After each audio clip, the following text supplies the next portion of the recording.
маҳмурод одинаев муовини раиси ҳизби социал-демократи тоҷикистон ва фаъоли шабакаҳои иҷтимоӣ баъд аз 2 ҳафтаи нопадид будан аз худ дарак додааст.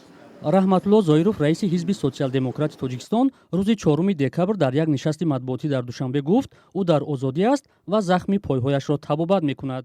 ин чизро гуфтан дар кор ки маъмурод одинаев бепояфзол гирифтаса онҷа ва вақте ки то ин пояфзолро дастрез мекунад ва мекунад поя мумкин як тараф кам хунук задагӣ лекин ҷароҳатам гирифтагӣ. аз ин рӯ дар давоми якчанд рӯз дар давоми 10 рӯз зиёд вай дар табобати по будагӣ ва ҳозир шукри худованд пош анча дуруст аст. дигар ҳарф ман дирӯз вай ка суҳбат карда будам. ба қавли зоиров муовинаш ҳангоми амалиёти ба қавли ӯ худсаронаи маъмурони интизомӣ аз хона фирор карда ҳоло дар як макон ба сар мебарад, аммо маҳалли будубоши ӯро ошкор накард. омада инҷа як ҷароҳат расондан, унҷа одамҳоро дастрас кардан шудан ва ғайра.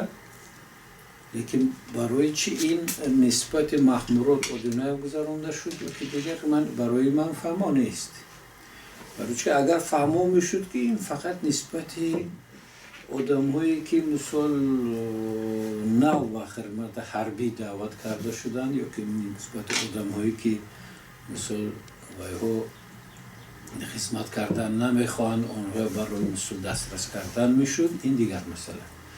лекин зиёда 150-200 нафар одам дар як мисол ҷои истиқомат омада ҳама ба иҳота гирифта махсус ба хонадоне ки истиқомат мекунад, ин нисбати одинаев ин барои ман фаҳмона нест.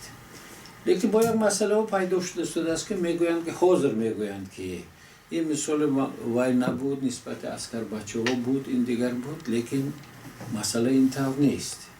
вақте ки дастрас гирифтан маълум шуд ки ба ҳамин хонадон ба ҳамин мисол шахсият равона карда шуда буд.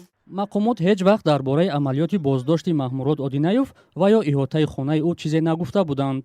қаблан як намояндаи идораи корҳои дохилии шаҳри ҳисор ба радиои озодӣ гуфт ӯ дар робита ба қазияи писараш ба бозпурсӣ даъват шуда буд, вале наомад. вазорати корҳои дохилии тоҷикистон дар охири моҳи ноябр дар изҳороте маъмурод одинаевро ба моҷароҷӯӣ ва пахши иттилои дурӯғ муттаҳам кард.